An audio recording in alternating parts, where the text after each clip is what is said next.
कि अंधेरा घना है लेकिन दिया जलाना कहाँ मना है। दो प्रकार के लोग होते हैं, एक जिनका बड़ा गोल है और एक जिनका जीवन गोल गोल है। 100 जगह 1 फुट गड्ढा खोदने से पानी थोड़ी मिलता है, एक सही जगह पे 100 फुट गड्ढा खोदेंगे तो पानी मिलेगा। आपके पास कुछ भी नहीं है पर सब कुछ जुटाने की क्षमता है। हर नेगेटिव इंसिडेंट में एक पॉजिटिव इंटेंट छुपा हुआ है। मैं इतनी दूर आया हूं यहाँ रहने के लिए नहीं और आगे जाने के लिए। पड़े हो किस चक्कर में, कोई नहीं है टक्कर में।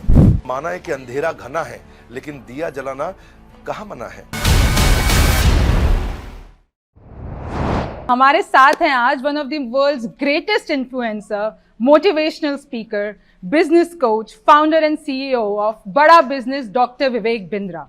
डॉक्टर विवेक बिंद्रा, आपका बहुत बहुत स्वागत है हमारे चैनल पे। मैं हूं आपके साथ रिमझिम जेठानी। सबसे पहला मेरा सवाल यही है कि आपने अपने प्रीवियस इंटरव्यूज में ये कहा है कि कैसे श्रीमद् भगवत गीता ने आपकी लाइफ चेंज कर दी। इनफैक्ट आपने काफी साल वृंदावन में भी बिताए हैं। वृंदावन और जो गुरुकुल का समय था वो 2005 जून से 2008 जून तक 3 साल रहा। ये तब था जब मैंने अपनी MBA कंप्लीट करी, जून में मैं पास आउट हुआ और उसके बाद 3 साल के लिए मैं गुरुकुल में रहने के लिए, ब्रह्मचर्य आश्रम में शास्त्रों को पढ़ने के लिए, स्क्रिप्चर्स को स्टडी करने के लिए, उस डेप्थ को अपने इंटेलिजेंस के, अपने माइंड के और वास्तव में अपने यानी कि सोल की डेप्थ को समझने के लिए, उस नॉलेज को ग्रैब करने के लिए, उसी ने मेरा जीवन परिवर्तित किया। तो भगवत गीता जो है बहुत ही गहरा ग्रंथ है।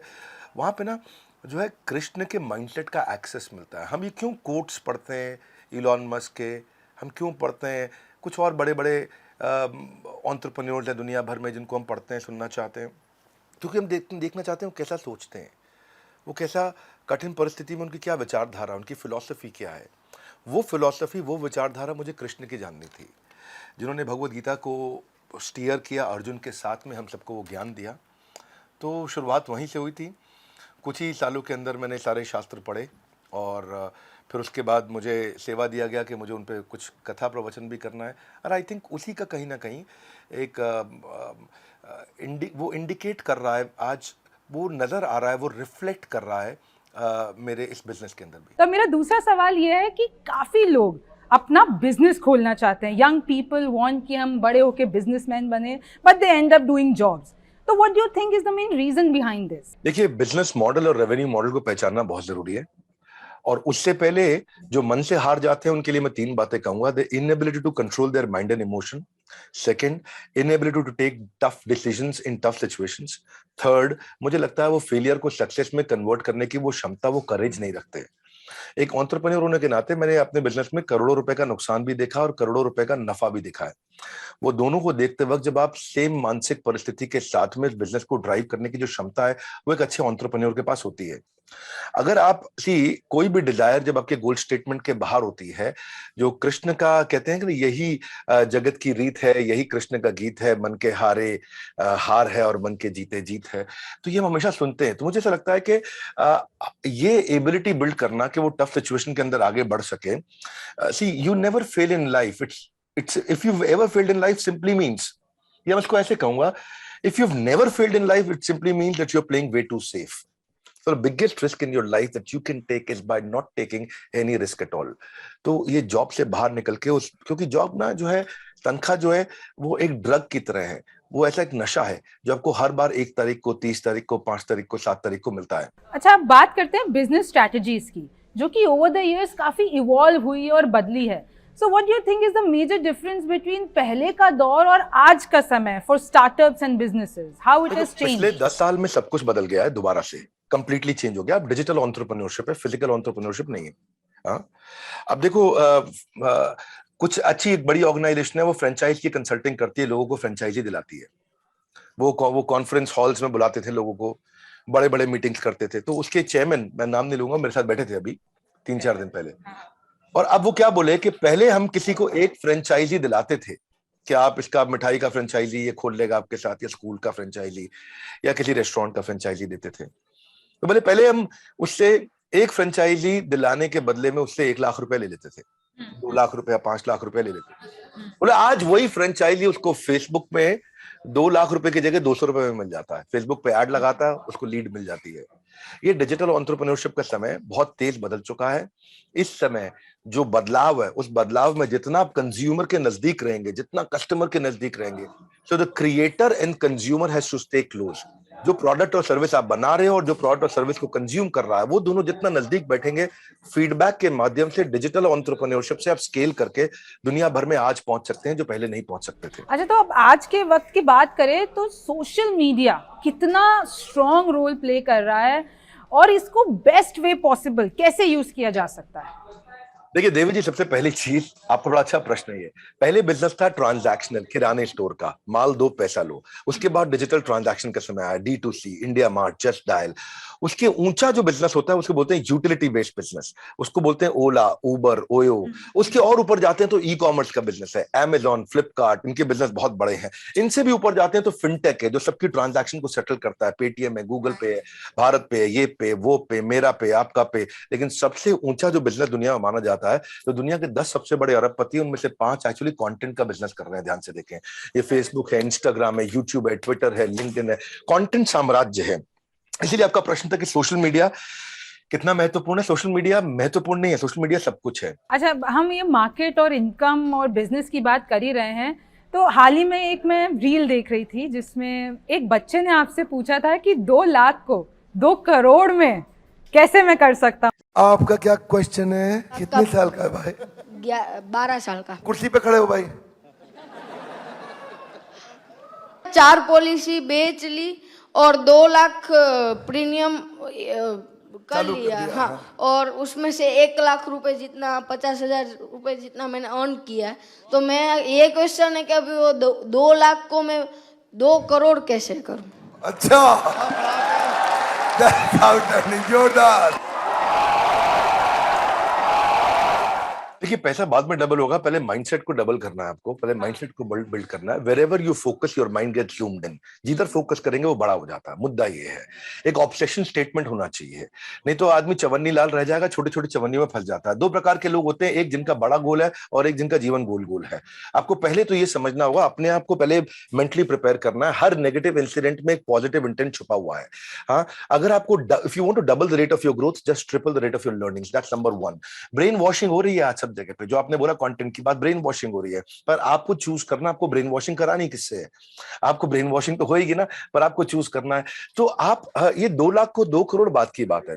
पैसा हमेशा लास्ट में आता है, पहले आता है प्रॉब्लम क्या सॉल्व कर रहे हैं, क्या प्रॉब्लम आपने उठाई है। इसलिए imagine how powerful you will become when you start finding out the greatness in your existing negative incidents. How good are you in finding the lessons of your negative emotions. वहां से निकलने की क्षमता, तो पहले पर्सनल इफेक्टिवनेस, फिर interpersonal आएगी, फिर कम्युनिटी और फिर ऑर्गेनाइजेशनल। तो आप लोग हमारे पास आते हैं, पहले पूछते हैं भाई प्रॉफिट कहां पे है। प्रॉफिट आउटकम है, प्रॉफिट गोल नहीं है। कस्टमर की प्रॉब्लम सॉल्व करना गोल होता है और उसी के अराउंड काम करना। मैसिव एक्शन प्लान्स वही लेने हैं, क्योंकि अगर आप वही करते रहे जो करते आ रहे थे, तो आपको वो भी नहीं मिलेगा जो मिलता आ रहा था। अब तो जमाना बहुत तेज बदल गया है। सो कोई दिक्कत नहीं है गलती करने में, no problem in committing a mistake, but problem is when you're repeating the same mistakes every time। अभी आपने हाल ही में एक ट्वीट किया था एलन मस्क का कोट कि इट इज, मैं वो पढ़ देती हूँ कि I think it is possible for ordinary people to choose to be extraordinary. तो मैं यही जानना चाहती हूँ, how to be extraordinary in everything you do.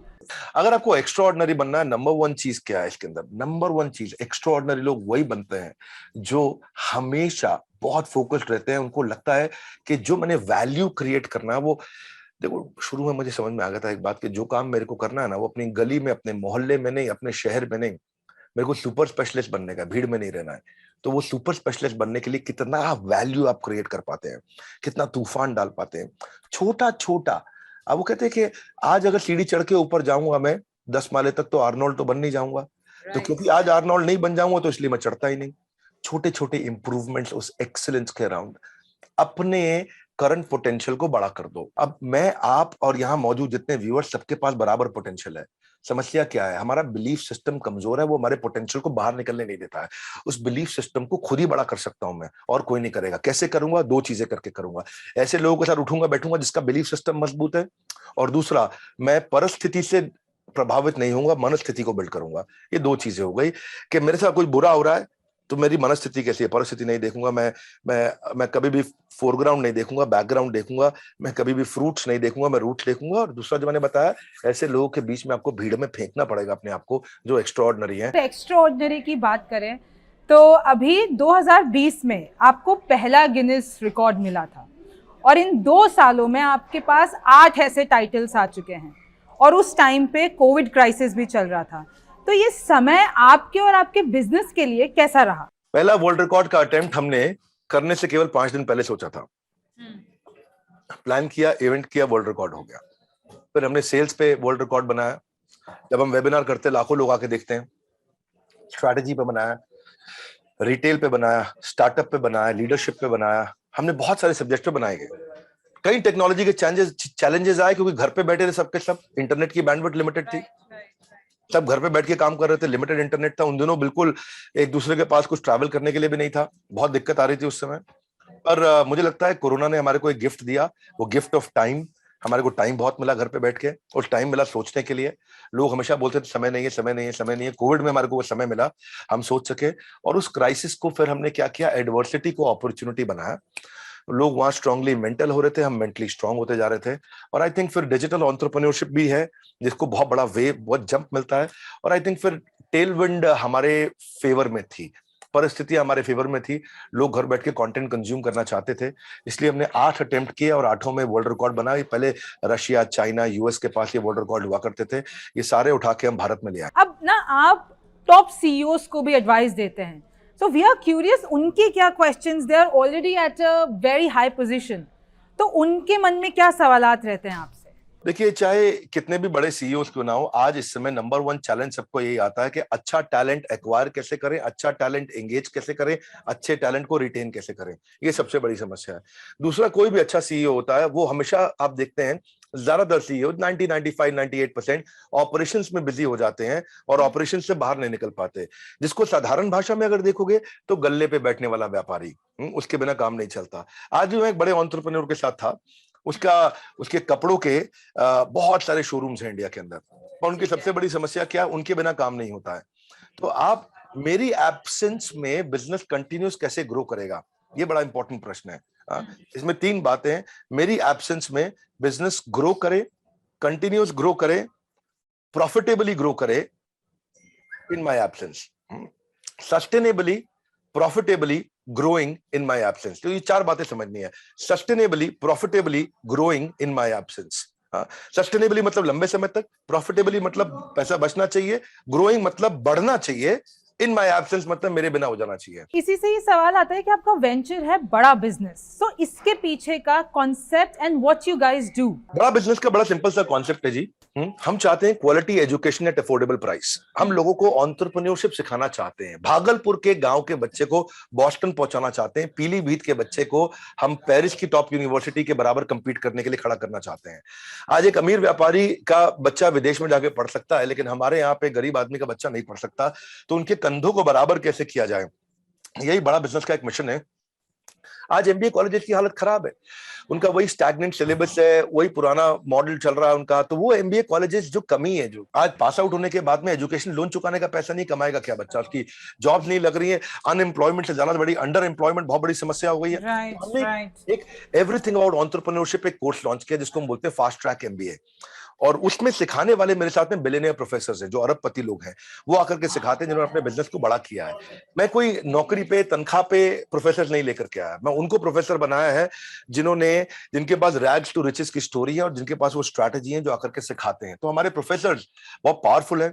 हमने हर इंडस्ट्री के नंबर 1 को लिया है, हमने एफएमसीजी से लिया, हमने फार्मा से लिया, हमने ऑटोमोबाइल से लिया, हमने रिटेल से लिया, सर्विसेज से लिया, मैन्युफैक्चरिंग से लिया, इंश्योरेंस से लिया, बीएफएसआई, हर जगह से हमने टॉप लोगों को उठाया और उनके चेयरमैन को अपने साथ कोलैबोरेट करके प्रोफेसर बनाया ताकि वो सिखा सकें और अफोर्डेबल तरीके से एक आदमी सीख सके। जब लोग दूसरे को मोटिवेट करते हैं, अगर मैं दूसरे को मोटिवेट करती हूँ, कभी कभार मैं खुद को नहीं संभाल पाती हूँ। So how does it happen in your case? Bhagavad Gita में कृष्ण ने कहा है दुखालय मशाश्वतम, दुख आलय इसका मतलब क्या है, ये दुखों का घर है। हिमालय मतलब बर्फ का घर है, मदिरालय मतलब मदिरा का घर है। इसी तरह भोजनालय भोजन का घर, ये दुखालय है, यहाँ पे दुख रहेंगे ही रहेंगे। आज दुनिया के सबसे अमीर आदमी की धर्मपत्नी भी उसको छोड़ के चली गई है। मुझे नाम बताने की आवश्यकता नहीं है, आप अमेजॉन कंपनी को जानते हैं। तो दुख, यानी कि दुनिया के सबसे अमीर आदमी के घर में भी दुख है, और उनका दुनिया का सबसे महंगा डिवोर्स भी हुआ। तो जहां दुख हमेशा रहेंगे, पर इस दुखों को दूर करने के लिए आपको जैसे एक फ्रिज को चलाने के लिए फ्रिज का मैनुअल चाहिए, मोबाइल को चलाने के लिए मोबाइल का मैनुअल आपको पढ़ लेना चाहिए, ऐसे ही इस संसार में अपने आप को, अपने जीवन को चलाने के लिए जीवन का मैनुअल पढ़ना चाहिए। और जीवन का मैनुअल है भगवत गीता, जो कि कृष्ण ने दिया है, बताया कि जीवन को कैसे जीना है। तो वहां से मेरे को मोटिवेशन आता है, वही मेरा सक्सेस मंत्र है, वहीं से मैंने बाउंस बैक करना सीखा है। आप बहुतों की इंस्पिरेशन बन चुके हैं अभी, आपका इंस्पिरेशन कौन है? देखिए, पहला मेरा इंस्पिरेशन मैं बता चुका हूं, जिसको मैं दोहराने की आवश्यकता नहीं है, वो भगवत गीता है। दूसरी मेरी इंस्पिरेशन जो है वो हमारी अपनी टीम के लीडर्स हैं, हाँ, जो जिनके कारण हम इसको ड्राइव कर पा रहे हैं, इस बड़ा बिजनेस को। आज बड़ा बिजनेस में टॉप क्लास लीडर्स काम करते हैं। आज हमारे 120 ऑफिसेज हैं। तो मेरी अपनी टीम जो दिन रात काम कर रही है, जो हर टाइम जोन में काम कर रही है, रात को 2 बजे भी दिखते हैं काम करते हुए, दोपहर में 2 बजे भी दिखते हैं, सुबह 5 बजे भी काम कर रहे होते हैं, रात को शाम को 5 बजे भी काम कर रहे होते हैं। तो ऐसी टीम मुझे नहीं पता भगवान ने कहां से भेज दी हमारे पास। इतनी पावरफुल टीम है हमारे पास में, इतने सॉलिड लीडर्स हैं और इतने इंटेलिजेंट जीनियस लीडर्स हैं हमारे। तो मैंने अपनी लीडरशिप में इन्वेस्ट किया है और उनके साथ ही रहता हूं, उनके साथ ही समय बिताता हूं। वो मेरी इंस्पिरेशन है। और मेरी तीसरी इंस्पिरेशन है मेरे कंज्यूमर, जो मुझे सिग्नल देते रहते हैं कि हमारे लिए कुछ ऐसा कर दीजिए, हमारे लिए वैसा कर दीजिए। तो हम कंज्यूमर के नजदीक रहते हैं, वो हमारी इंस्पिरेशन है, वही हमें सिखाता है। एक बस मेरा आखिरी सवाल, ये मेरा खुद का ही, अभी हमने इतनी देर बातें की है तो एक निकल के आया है कि काफ़ी लोगों के दिल और दिमाग में होता है एक्सप्लोर करना चीज़ों को।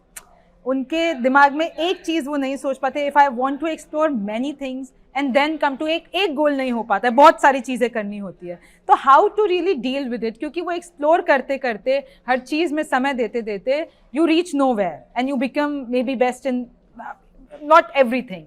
सो इस चीज़ के साथ कैसे मैनेज किया जाए? This is my last question. धन्यवाद। जब भी ये समस्या आए, 3 प्रश्नों का उत्तर ढूंढो। क्या मुझको भाता है, क्या मुझको आता है, और क्या बाजार चाहता है। जब इन तीनों को कॉम्बिनेशन बन जाता है तो इतना पैसा आता है कि संभाला नहीं जाता है। मार्क जुकरबर्ग, उन्होंने सॉफ्टवेयर बनाना उनको आता था, वही उनको प्रोग्रामिंग करना उनको भाता था, और फेस मैश से फेसबुक बनना बाजार चाहता था, और वो ये उन्होंने ऐसा किया। बिल गेट्स, वो बचपन से ही प्रोग्रामिंग करते थे, तो आता है, भाता है, बाजार चाहता है। यहीं से Sanjeev Kapoor Indian celebrity chef बने, यहीं से कपिल शर्मा हमारे देश के सबसे पावरफुल पॉपुलर कॉमेडियन बने, यहीं से करसन भाई पटेल जो केमिकल्स का डिटर्जेंट बनाया करते थे, बेच बेच के निरमा के मालिक बने, यहीं से दिलीप छाबड़िया ने बढ़िया बढ़िया गाड़ियां बनाई, यहीं से सब मैं और आप भी आगे निकलेंगे। 3 प्रश्नों का उत्तर, जो मुझको भाता है, जो मुझको आता है, जो बाजार चाहता है। जब इन 3 का कॉम्बिनेशन बन जाता है तो इतना पैसा आता है कि संभाला नहीं जाता। With that, thank you so much. और मैं हरे कृष्णा के साथ ये कॉन्वर्जेशन एंड करना चाहूँगी, because in fact I have also red the scriptures and I know कि उसके लिए मैंने खुद ने पढ़ने की कोशिश की थी, मेरे पास कोई गुरु नहीं था अभी तक, but I just hope in fact मैं भी उस तरीके से आगे बढ़ पाऊँ। So thank you so much doctor Bindra हमारे साथ जुड़ने के लिए। Thank you. Thanks Devi ji, thank you very much.